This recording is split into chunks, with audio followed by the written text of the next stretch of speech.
Hi, Rachel Cutts here. I'm in the woods again. Today on my hike, I was thinking how life experience can be a lot like being in the wilderness.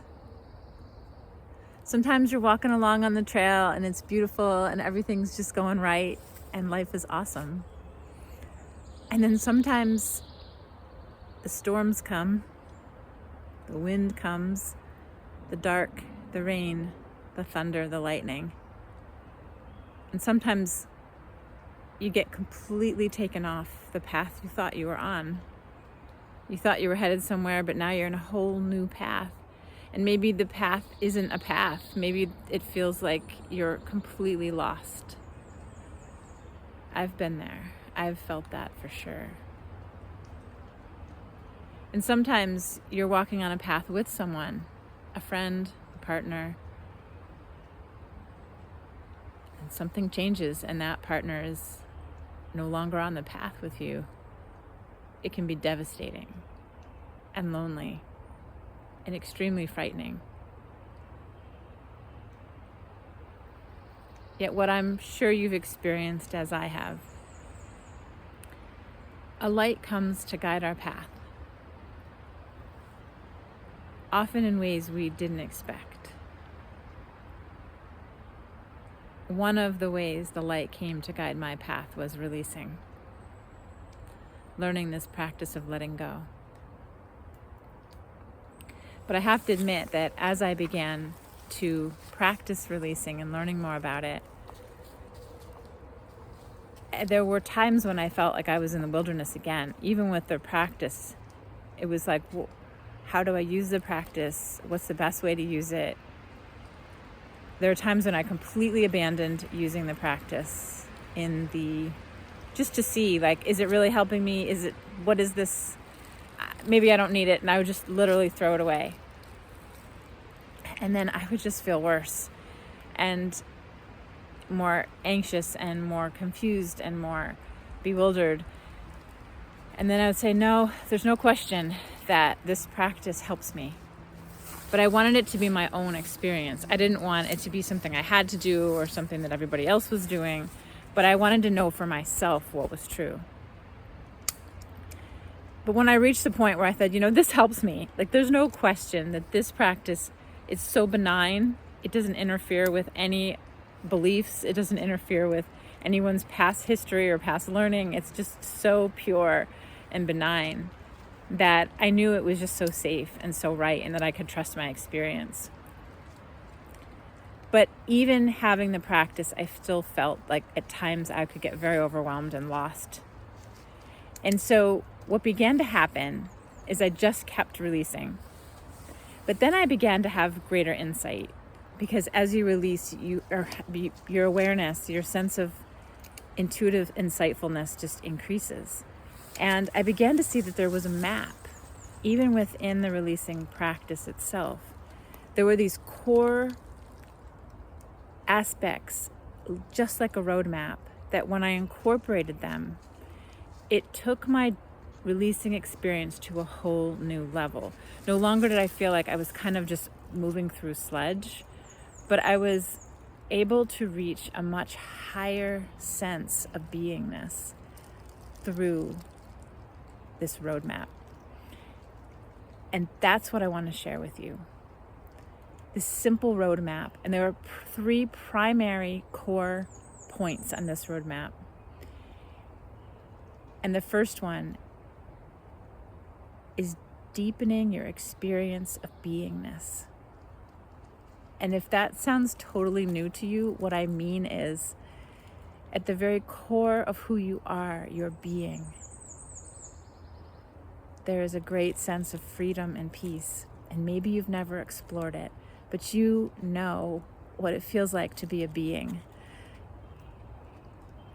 And in this next program, that's why I love doing programs, is because we get to go deeper together into really diving into the nature and experience of beingness. I was being facilitated one time, and the individual was deepening my awareness of my own beingness, and something clicked. For the first time, I actually experienced what the word she was saying was about beingness, but I felt it. I was like, this is what it means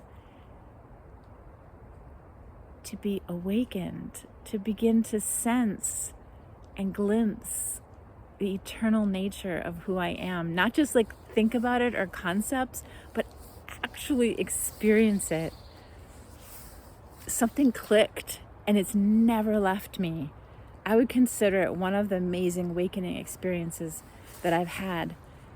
And I bet you've had many too. And if you haven't, it's okay, because it's yours. It's there for you. And you can reach that point of being able to see and experience a broader sense of vision than maybe you've ever had before. And so that's definitely one really important point, because when you understand the infinite nature of your being, and not just concepts, not just, again, talking about it, but actually experiencing it, and that's what I love about this practice, is that together we get to experience it. And you don't have to take my word for it or anybody else's word for it, but it's your experience. When you understand the nature of your being and actually experience it, you cannot help but experience more peace, prosperity, well-being, and harmony in your life. You realize that it's always there for you, and that you are the only one who can keep it away or allow it to be here. The next one on the roadmap would be self-compassion. Learning how to stop criticizing and beating yourself up. This was a big one for me. I didn't realize how much I was so critical of myself and had such self-hatred. I have no idea where it came from, and it doesn't even matter, because I began to sense freedom and happiness like I had never known before through this practice of self-compassion, of releasing disapproval and criticism, being so hard on ourselves, and allowing self-compassion to replace that. That practice integrated with deepening of your own beingness, wow, it's breathtaking. And the third major point in this map is a sense of dedication to the practice. Like they say, it's 1% principle. Now that principle, that understanding of what we're doing here, understanding further how to experience more naturally peace and prosperity in your life, that understanding is absolutely foundational. It's critical. Yet, it's only 1%. The 99% is the practice itself, is the devotion to releasing. And I have an extremely busy lifestyle. I am a caregiver, I work, I have this business, I have children, I'm taking care of family. It's a busy lifestyle, so it's not like I have hours and hours to meditate all day, except for the fact that I'm completely committed to the practice. I know that the more I let go and practice and allow myself to be in the present moment, the more I apply self-compassion, the more I remember the innate, eternal, infinite nature of my being, that I am supplied infinitely, the less strain and less worry, and the more I am able to experience that peace and prosperity. And that's really what I want to do with the next program with you, is support and deepen your own practice. Deepen our sense and our experience of innate beingness. Absolutely allow self-compassion to flood and wash over you and really bring a whole new beginning to your life. And deepen and strengthen that practice the whole way through. That's what we'll be doing on the next program. I look forward to supporting you and holding you and being with you on this journey.